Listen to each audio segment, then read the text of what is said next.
চলুন দেখে আসি যে হামজা বিশ্বস্ত টেলিকম আসলে কে, যে বর্তমান সময়ে ফেসবুক ট্রেন্ডিংয়ে আছে বাটপারের দিক দিয়ে। ঠিক আছে, তো তার সম্বন্ধে অনেক অনেক কিছু কমেন্ট করছে। ঠিক আছে, একজনে লিখছে আপনি আমার টাকা নিয়ে এমবি দেন নাই, আর একজনে লিখছে ভাই এদের নামে কি মামলা করা যায় না। তো বিভিন্ন লোকের বিভিন্ন মন্তব্য, তো এদের মন্তব্য বিশ্বাস করব কি না জানি না।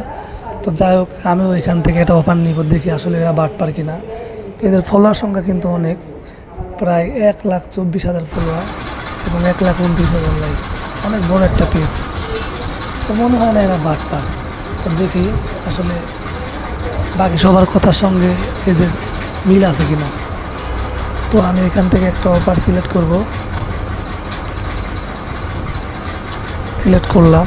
এখন এখান থেকে ওনারা আমাকে বিভিন্ন সিমের অফার দিছে, গ্রামীণের অফার কত টাকার কত জিবি, দেখি অফারটা চেক করি। তো এখান থেকে একটা অফার নিব, সিলেক্ট করব, একটু ওয়েট। তো সিলেক্ট করলাম, করার পরে ওনাদের দিলাম। ওনাদের দেওয়ার পরে ওনারা বললো ওকে ঠিক আছে, বিকাশ নাম্বারে টাকাটা পাঠিয়ে দাও।